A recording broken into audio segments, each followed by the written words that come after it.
आदर और सम्मान के योग मंच पे मेरे साथ बैठे श्री शेर सिंह राणा जी, पूर्व में रहे मंत्री, इंडियन नेशनल लोकल पार्टी के राष्ट्रीय संगठन सचिव श्री श्याम सिंह राणा जी, पार्टी के राष्ट्रीय उपाध्यक्ष श्री प्रकाश भारती जी, पार्टी के राष्ट्रीय प्रवक्ता भाई उमेश लोहान जी, महिला की प्रदेश की महासचिव सुनैना चौटाला जी, मंच पे मेरे साथ बैठे हुए पार्टी के राष्ट्रीय, जिला, प्रदेश और हल्का स्तर के सभी नेतागण, बहुत ही मान और सम्मान के योग जिला के अध्यक्ष वीरेंद्र कौशिक जी, भाई दिनेश शेखावत मल्ली जी, पार्टी के जिला के सभी पदाधिकारीगण, बहुत ही मान और सम्मान के योग सतनाड़ी गांव के आदरणीय बुजुर्गों, नौजवान साथियों, सम्मान के योग्य माताओं, बहनों, मैं सबसे पहले तो आप सबका इस बात के लिए आभार व्यक्त करता हूं कि जैसे ही यात्रा आपके बीच में आई, आपने फूल मालाओं के साथ जहां यात्रा का स्वागत किया, अभिनंदन किया, वहीं मेरे साथ जो यात्रा में चल रहे साथी है, उन सबका बहुत हौसला बढ़ाया। इसके लिए मैं आप सबका बहुत बहुत आभारी हूं। साथियों, मेरे से पूर्व जो बोलने वाले थे, उन सब ने बहुत खुल करके आपके बीच में बताया इस परिवर्तन यात्रा का क्या मकसद है, और इस बारे में भी आपसे चर्चा करी कि इस 8 वर्ष में इस देश में, प्रदेश में किस किस्म के हालात रहे। 3.5 वर्ष पूर्व इस प्रदेश में बड़ी भाजपा जनता की सरकार है, जिससे लोग उम्मीद तो ये करते थे कि नई बनी हुई सरकार में प्रदेश का विकास होगा, बुढ़ापा पेंशन बढ़ेगी, पढ़े लिखे नौजवान को रोजगार और नौकरी मिलेगी, किसान को उसकी फसल के अच्छे दाम मिलेंगे, और हरियाणा प्रदेश के अंदर नए नए इंस्टीट्यूट्स खुलेंगे, स्कूल खुलेंगे, कॉलेज खुलेंगे, हॉस्पिटल खुलेंगे, मेडिकल कॉलेज बनेंगे। वायदे बहुत बड़े बड़े किए थे, लेकिन 3.5 वर्ष में विकास कराने के बजाय इस प्रदेश के अंदर 19 घोटाले करने का काम सरकार में बैठे लोगों ने किया। कोरोना काल के दौरान सबसे पहले धान का घोटाला प्रदेश में हुआ। जिस इलाके में धान की फसल होती है, जो करनाल का एरिया है, कुरुक्षेत्र का एरिया है, कैथल का एरिया, अम्बाड़ा का इलाका है, या आपके कुछ एरिया सोनीपत का है, जहाँ किसान बड़ी संख्या में धान की खेती करता है, मॉइस्चराइजर के नाम पे 200 से 250 रुपए पर क्विंटल के हिसाब से सरकार में बैठे लोगों ने किसान की जेब से निकाल करके लूटने का काम किया। हजारों करोड़ का घोटाला किया। उसके बाद शराब का घोटाला हुआ, शराब घोटाले के बाद रजिस्ट्री का घोटाला हुआ, और रजिस्ट्री घोटाले के साथ साथ आपके यहाँ जो सरसों की खेती थी, सरसों में घोटाला किया गया। उसके साथ कोरोना काल के दौरान जो दवाइयां खरीदी गई, उसमें 450 करोड़ रुपए डकाने का काम सत्ता में बैठे लोगों ने किया। जहां नौकरी की बात थी, मुख्यमंत्री तो कहता था मैंने पर्ची और खर्ची बंद कर दी। उसी के अपने दफ्तरों के अंदर बैठे जो लोग थे, उनके पास से करोड़ों करोड़ों रुपए पकड़े गए। नौकरी के नाम पे करोड़ों करोड़ों रुपए लेकर के इस प्रदेश के लोगों को लूटने का काम सत्ता में बैठे लोगों ने किया। अनेक इस तरह के घोटाले हुए, अगर उन सब की चर्चा करूंगा तो बहुत समय लगता है। आज इसीलिए हर व्यक्ति दुखी है, परेशान है, हर आदमी आज परिवर्तन करना चाहता है। सत्तानी के लोग भी परिवर्तन करना चाहते हैं कि नहीं करना चाहते? अगर परिवर्तन करना चाहते हो तो दोनों हाथ खड़े करके बताओ कि परिवर्तन करना चाहते हैं। आप भी दुखी हो, परेशान हो, आपकी भी सोच है कि सत्ता का परिवर्तन हो। इसीलिए चौधरी ओम प्रकाश चौटाला ने परिवर्तन यात्रा शुरू करी है। आज ऐसे हालात हैं, आज व्यापारी दुखी है, कर्मचारी दुखी है, मजदूर दुखी है, किसान दुखी है, आज पढ़ा लिखा नौजवान दुखी है। आज महंगाई बढ़ गई, किसान की फसल के दाम कम हो गए, किसान पे कर्जा बढ़ गया, बेरोजगारी बढ़ गई, भ्रष्टाचार बढ़ गया, कानून व्यवस्था खत्म हो गई। जो पेंशन चौधरी देवीलाल ने 100 रुपये महीना शुरू करी थी, जो आज बढ़नी चाहिए थी, सत्ता में बैठे लोगों ने पेंशन बढ़ाने की बजाय कैसे पेंशन काटी जाए, इसके लिए साथियों एक परिवार पहचान पत्र बनाने का काम किया। और उस परिवार पहचान पत्र को जब बढ़ाया गया था तो हम लोगों ने उसका विरोध किया था। हमने मुख्यमंत्री से पूछा था कि जब आधार कार्ड बना हुआ है तो इस परिवार पहचान पत्र की क्या जरूरत है? मुख्यमंत्री ने कहा था कि मैं परिवार पहचान पत्र के माध्यम से लोगों को ज्यादा सुविधाएं देना चाहता हूं। सुविधा तो दी नहीं, उल्टा लोगों की 5 लाख बुजुर्गों की पेंशन काटने का काम किया। जहां 5 लाख बुजुर्गों की पेंशन काट दी, वही गरीब आदमी के पीले कार्ड से जो सुविधा सरकारी दिला करती थी, 9 लाख गरीब लोगों के पीले कार्ड काटने का काम किया। उसके साथ साथ एक नया फरमान और जारी कर दिया।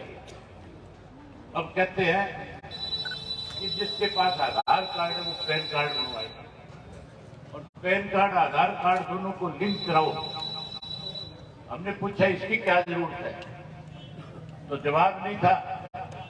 लेकिन आज पैन कार्ड को आधार कार्ड के साथ जब जोड़ने की बात आती है तो 1100 रुपया प्रति व्यक्ति के हिसाब से अपनी जेब से खर्च करना पड़ता है। गरीब आदमी जो मजदूरी करने वाला है, जो खेत पे काम करने वाला है, जिसपे 2 किले 2.5 किले 3 किले जमीन है, जो बड़ी मुश्किल से अपने घर का गुजारा चलाता है, तो इनकम टैक्स नहीं भरता, उस व्यक्ति को भी कहते हैं पैन कार्ड बनाओ।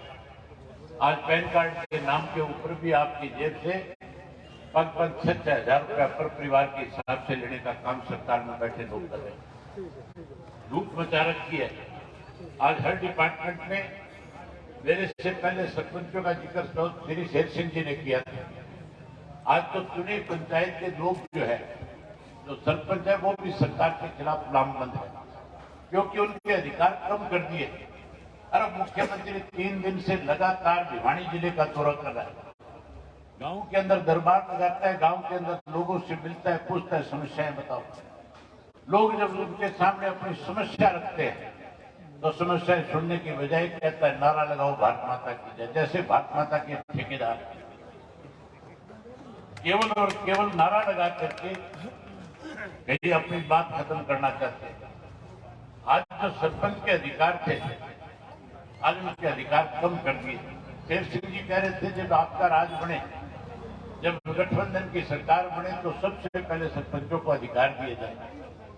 अब तो पहले दिन से, जिस दिन से पंचायतें चुनी गई थी और जिस दिन सरकार की तरफ से ई टेंडरिंग के नाम पे सरपंचों को अपमानित करने की बात हुई, इंडियन नेशनल लोकल पार्टी एक ऐसी पार्टी थी जिसने इसका डट डट के विरोध किया था। मैंने तो सरपंचों को न केवल समर्थन दिया था, बल्कि जब सरपंच पंचकुला के अंदर हजारों की संख्या में इकट्ठे होकर के सरकार के सामने अपना पक्ष रखने गए थे, तो पार्टी की तरफ से अर्जुन को भेज करके जहां उनका समर्थन किया, वहां धरने में उनके साथ बैठाने का काम किया। साथियों, जहां परिवर्तन करना चाहते हैं वहां आपसे एक बात पूछना चाहते हैं।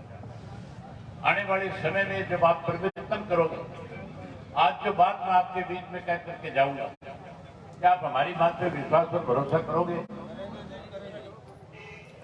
विश्वास और भरोसा करोगे? आज ये सरकार पेंशन काट रही है, आप हमारे ऊपर इसलिए भरोसा कर रहे हो कि चौधरी देवीलाल जी ने जो कोई बात आपके सामने कही, जो वायदा हरियाणा के लोगों के साथ किया, उस वायदे को चौधरी देवीलाल ने जब भी सत्ता में आए पहली कलम से पूरा करने का काम किया। जब 100 रुपया पेंशन की बात चौधरी देवीलाल ने कही थी, 10,000 के कर्जे माफ करने की बात कह रहे थे, 5100 रुपये गरीब की बेटी को कन्यादान के रूप में मिले, जब ये बात लोगों के बीच में कह रहे थे तो चौधरी बंसीलाल प्रदेश के मुख्यमंत्री होते थे। चौधरी बंसीलाल ने कहा था कि सरकारी खजाने से इस तरह से कोई पैसा नहीं दिया जा सकता, लेकिन चौधरी देवीलाल ने कहा कि मैं कानून बनाने जाऊंगा, और जैसे ही आपने उनको सत्ता सौंपी, उन्होंने कानून बना करके तीनों के तीनों किए हुए वायदे पूरे करके 100 रुपया पेंशन शुरू करी, 10,000 के कर्जे माफ किए और 5100 रुपये गरीब की बेटी को कन्यादान के रूप में देने का काम किया। आज जब चौधरी ओम प्रकाश चौटाला ने परिवर्तन यात्रा शुरू करी, उन्होंने कहा था कि मेरी तरफ से लोगों को जाकर के विश्वास दिलाना कि जब प्रदेश में परिवर्तन करोगे 2024 में, और चौधरी देवीलाल की नीतियों को आगे बढ़ा करके चौधरी देवीलाल की नीतियों की सरकार प्रदेश में बनाने का काम करोगे, जैसे ही सरकार बनाओगे, हम आज जो आपसे वायदे कर रहे हैं उन वायदों को पूरा करने का काम करेंगे। हजारों को लोगों के बीच में चौधरी ओम प्रकाश चौटाला जी ने कहा था कि जो पेंशन चौधरी देवीलाल जी ने 100 रुपये शुरू की थी, आज ये सरकार उस पेंशन को खत्म करने जा रही है। हम नए सिरे से सरकार बनने के बाद जिन लोगों की पेंशन कट गई, उनको ब्याज के समेत पैसा दे करके उनको पेंशन का पैसा देने का काम करेंगे। जहां उनको ब्याज से पैसा लौटाएंगे, वही उसके साथ साथ 2 रुपये वाली पेंशन को 7500 रुपये करके बड़े बुजुर्गों का मान सम्मान करेंगे। वही उसके साथ साथ उन्होंने कहा था कि हमारी सरकार बनने के बाद आज जो पढ़ा लिखा नौजवान कहीं अपने आप को कहीं ऐसा महसूस कर रहा है, जो अपने आप को ठगा हुआ महसूस कर रहा है, उसको चिंता करने की जरूरत नहीं है। सरकार बनने के बाद हम हर घर से पढ़े लिखे नौजवान बेटे और बेटी को रोजगार और नौकरी देने का काम करेंगे। जहां नौकरी देंगे, कोई लड़का लड़की अगर नौकरी से वंचित रह गए तो हम उसको 21,000 रुपया बेरोजगारी भत्ता देकर तो उसका मान सम्मान बढ़ाने का काम करेंगे। वहीं उसके साथ के साथ आजकल जो सबसे ज्यादा दिक्कत है, आज महंगाई बढ़ी हुई है। आज गैस का सिलेंडर जो 400 रुपये का होता था, आज उसकी कीमत 1200 रुपये हो चुकी है। आज किसान के खेत में होने वाली फसल के दाम कम हो गए, उसके खेत में बीज और जो आपकी खाद लाई जाती है उसके दाम बढ़ा दिए, कीड़े मार दवाइयों के दाम बढ़ा दिए, पेट्रोल और डीजल के दाम बढ़ा दिए। आज जब गैस के सिलेंडर के दाम बढ़े तो सबसे ज्यादा चिंतित हमारी ये माताएं बहनें हुई। इनके सामने सबसे बड़ी दिक्कत आई, क्योंकि गैस का सिलेंडर मोदी जी ने तो कहा था मुफ्त में दूंगा, लेकिन मुफ्त में देने की बजाय सिलेंडर की कीमत बढ़ा करके इनकी रसोई पर ताला लगाने का काम किया। पहले घर घर में गैस के चूल्हे रखवा दिए, अब गैस का सिलेंडर महंगा करके इनके सामने कठिनाई खड़ी कर दी। आपको चिंता करने की जरूरत नहीं है, आप परिवर्तन लाने में सबसे ज्यादा बड़ी भूमिका निभा सकती हो। जैसे ही प्रदेश में आप परिवर्तन लाओगी, चौधरी देवीलाल की नीतियों की सरकार बनाओगी, हम आपसे वायदा करते हैं कि हम आपके घर के अंदर एक गैस का सिलेंडर हर महीने मुफ्त देने का काम करेंगे। जहां आपको एक गैस का सिलेंडर मुफ्त में देंगे, वहीं 1100 रुपये उसके साथ आपको आपकी रसोई बढ़िया चले, इसके लिए हर गृहिणी के खाते में 1100 रुपया सरकार की तरफ से हर महीने आएगा। साथियों, परिवर्तन करने के लिए कोई लंबी लड़ाई लड़ने की जरूरत नहीं, कोई लंबा संघर्ष करने की जरूरत नहीं, कोई आंदोलन करने की जरूरत नहीं। केवल और केवल आपको एक काम करना होगा। जब आप सुबह सवेरे उठते हो, हमारी एक परंपरा है, हमें अपने बड़ों से संस्कार मिले हैं। हम जब उठ करके सुबह सवेरे बाहर निकलते हैं, कोई हमारे से बड़ी उम्र का हमें मिलता है, हम उसको राम राम करके मान सम्मान देने का काम करते हैं। घर परिवार के हर सदस्य को जो बड़ा है उसके पैर चटका के उससे आशीर्वाद देने का काम करते हैं। आप भी करते होंगे सारे, आप करते हो कि नहीं करते हो राम राम सबको? आप भी सबको राम राम करते हो। जब राम राम करो तो उसके साथ मेरे कहने से एक बात कहनी शुरू कर देना। जब भी एक दूसरे से मिलो राम राम करो तो कहना परिवर्तन करो। और जो कोई अपने आप को सरकार का ज्यादा करीबी समझता हो, जो ये कहता हो कि सरकार मेरी जेब में है, वो जब आपको मिले तो उसको 3 बार कहना परिवर्तन करो, परिवर्तन करो, परिवर्तन करो। और जब गांव के लोगों को 20, 30, 50 लोगों को दिन में, क्योंकि जो इस किस्म के लोग होते हैं जो कहते हैं हमारे सरकार जेब में है, वो घर में कम रहते हैं, लोगों के बीच में चौधर ज्यादा करने का काम करते हैं।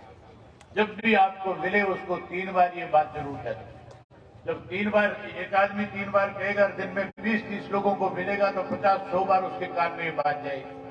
और जब 50-100 बार उसके कान में ये बात जाएगी परिवर्तन करो, तो वो घर जाकर के अपनी घरवाली को ये नहीं कहेगा चाय बनाओ, फिर वो भी कहेगा परिवर्तन करो, परिवर्तन करो, परिवर्तन करो। परिवर्तन हो जाएगा कि नहीं हो जाएगा? मन बहुत था कि आपके साथ और बहुत सारी बातें करके जाऊं, लेकिन मजबूरी है। ये माताएं और बहनें घर की रसोई का काम छोड़ करके आई है, इन्होंने भी जाकर के घर में खाना बनाना है, और घर का खाना बनाने के साथ साथ और भी घर के जरूरी काम इन्होंने करने हैं। इसलिए आपका ज्यादा समय नहीं लेकर आपसे केवल फिर आग्रह करता हूं कि हर रोज आज से फैसला करके जाओ कि जैसे हम आज के बाद अपने बड़े बुजुर्गों को मिलेंगे, हर हालत में कहेंगे परिवर्तन करो, परिवर्तन करो, परिवर्तन करो। क्या कहोगे? बहुत धन्यवाद।